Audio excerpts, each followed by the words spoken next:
Mesdames, Messieurs, bonsoir et bienvenue à cette émission sur Vision 24 TV. Élu à plus de 80% à la tête de la commune d'Agnaman, située à une dizaine de kilomètres au nord de la ville d'Abidjan, Fatim Bamba attend faire de cette commune une cité où il ferait bon vivre. Nous allons aborder avec elle ses projets pour Agnaman, mais aussi nous parlerons de la distinction qu'elle recevra au cours d'une cérémonie organisée par l'Observatoire des médias de Côte d'Ivoire, ici même à Abidjan. Madame le maire, merci de nous recevoir. Bonjour, Merci également d'accepter cette interview. bravo. Alors, dans l'histoire de la commune d'Agnaman, vous êtes la première femme à être élue. Quel sentiment et puis qu'est-ce que cela vous fait? C'est vrai que vous m'avez présenté, je vais encore me représenter à la population de la Côte d'Ivoire. Je suis Fatima Bamba, je suis née à Niamey, j'ai grandi à Niamey. J'ai fait une partie de mes études à Niamey. C'est une joie pour moi. C'est une joie pour moi d'être la première mère à Niamey. J'ai été élue le 2 septembre, comme vous l'avez dit, avec plus de 83%. Au départ, c'était pas pour être mère aimée, c'était pour aider la population. Donc tout doucement, j'aidais les femmes. J'aidais les jeunes filles à se faire scolariser. Et mes parents, dernièrement, m'ont contraint à me présenter et puis j'ai cédé. Voilà, aujourd'hui, je suis maire dernièrement. Alors, votre entrée en politique est partie d'où? Vos Mais premiers pas dans la mes politique? premiers pas, c'est ce que je viens d'expliquer. Ça en est dans les femmes. On est dans les femmes, les jeunes Vous filles. étiez plus orienté dans le social. C'était le social que je faisais, plus le social que tout. Même les hommes que j'aidais souvent. La jeunesse, en leur donnant de temps en temps des permis, en leur donnant des motos. C'était plus le social. Et puis aujourd'hui, je me retrouve, comme j'ai dit, mais la commune d'Agnaman. Alors, dans vos messages adressés aux populations, vous insistez beaucoup sur l'union, la solidarité et la cohésion sociale. Pourquoi, Madame le maire? Est-ce que sans la cohésion, nous pouvons développer notre ville? Est-ce que sans le vivre ensemble, tant prôné par le président de la République, nous pouvons développer la commune d'Agnaman? Non. Je peux vous expliquer quand même un peu comment j'ai été choisie. Allez-y. Par surprise, j'ai été choisie par le président même de la République. Je pense que je suis la première candidate à être choisie par le président de la République et j'en profite pour lui dire merci et à la haute direction de mon parti qui est le RHDP. Quand tu as dans un parti que tu veux ressembler à ton mentor qui est le chef de l'État, tu ne peux pas parler de paix et de cohésion. Et en plus, j'étais la seule femme parmi les candidats. On était 6 candidats, il y avait 5 hommes et moi seule étant la femme. Donc c'était bien que les gens, pour une première fois, voient une campagne qui s'est faite sans palabres, qu'on fasse dans la paix et que je parle beaucoup de cohésion. Et c'est surtout ça. J'ai pas eu le temps pendant la campagne de parler de mon programme parce que je parlais souvent de paix et de cohésion pour que les gens comprennent qu'il fallait qu'on fasse cette campagne vraiment sans palabres, dans la cohésion, dans la fraternité et dans le vivre ensemble prôné tant par le président de la République. Alors justement, du président de la République, il a lancé le concept de l'Ivoirien nouveau. Alors, comment comprenez-vous ce concept-là? Je pense que l'Ivoirien nouveau, je ne vais pas aller très loin, on a la CAN bientôt. L'Ivoirien nouveau, c'est un Ivoirien. Quand tu regardes l'hymne national, tout est dedans. L'Ivoirien nouveau, c'est celui qui parle de civisme, qui est discipliné. Je pense que l'Ivoirien nouveau, aujourd'hui, on a la CAN, comme je dis, c'est la CAN de l'hospitalité, comme ils ont dit.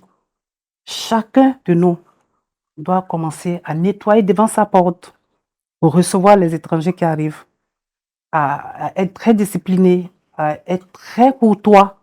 C'est ça l'Ivoirien nouveau, je pense, à mon avis, pour le moment, avec la CAN. Après la CAN, il faut que ça continue, bien sûr. Il faut qu'on garde cet esprit de fraternité, encore de vivre ensemble, de cohésion et tout. C'est tout ça qui fait avancer un pays. Alors, Madame le maire, vous avez dit que vous êtes née à Agnaman, vous avez grandi à Agnaman. Alors aujourd'hui, on serait tenté de vous demander quels sont véritablement vos projets et vos ambitions pour la commune d'Agnaman. Il y a tellement à faire. Le précédent maire, que j'appelle affectueusement mon papa, a fait ce qu'il pouvait, mais tout à reprendre à Niamey. Les infrastructures sont tous vétustes, il y a tout à refaire. La santé, la santé, La voirie, la voirie, les actions de salubrité, par l'école, exemple, voilà, l'école. il y a l'école, l'insalubrité, vraiment tout à refaire à Niamey. Donc, je vais lancer un appel. Le défi est énorme, Madame Le le maire. défi est énorme. C'est un challenge à relever. Vous C'est n'avez un pas défi. peur? Vous n'avez pas peur? Non, avoir peur, pas vraiment. Pas vraiment. Pas vraiment. Je n'ai pas peur. Je crois à ce que je fais. J'ai foi à ce que je fais. Je pense qu'avec l'aide des uns et des autres, c'est pour ça que je voulais lancer un appel à Allez-y, mes amis, allez-y. aux cadres d'Anyama, pour qu'ils viennent, pour qu'on puisse travailler ensemble. C'est vrai que j'ai été élue à 83%, c'est Fatim Bama qui a été élue, mais je pense que c'est quand même une partie de ma génération qui a été élue. Donc c'est bien qu'ils viennent, qu'on travaille ensemble. Donc je lance vraiment un vrai appel à tous mes amis, mes promotionnaires de venir pour qu'on puisse travailler pour Anyama. Parce que tout a refait. Voilà. Alors, le prix de la révélation politique féminine vous sera attribué lors d'une cérémonie qui sera, n'est-ce pas, organisée par l'Observatoire des médias de Côte d'Ivoire. Alors, comment vous accueillez cette distinction? Je rends gloire à Dieu. Je dis merci à Dieu. Je suis très honorée. Je ne m'attendais pas à ça du tout. Je suis même très surprise parce que je pensais qu'on ne me connaissait pas.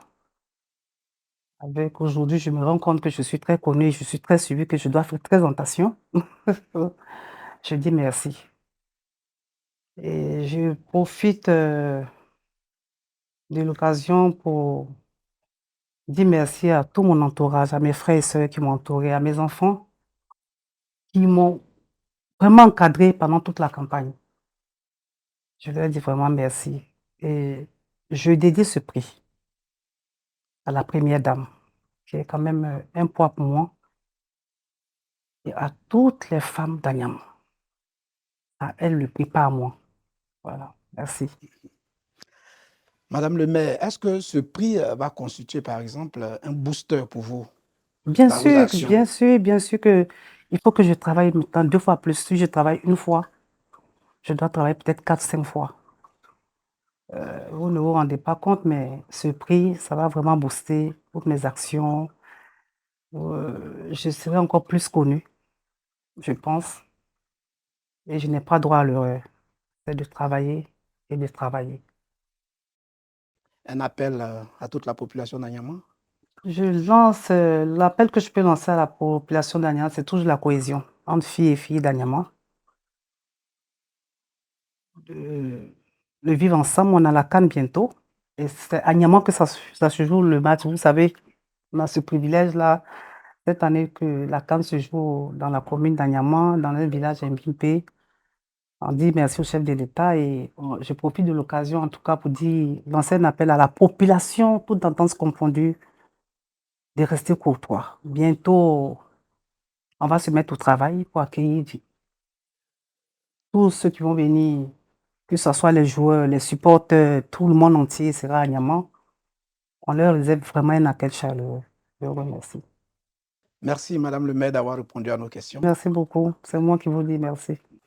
Voilà, c'est la fin de cette émission. Merci beaucoup de nous avoir suivis. À très bientôt.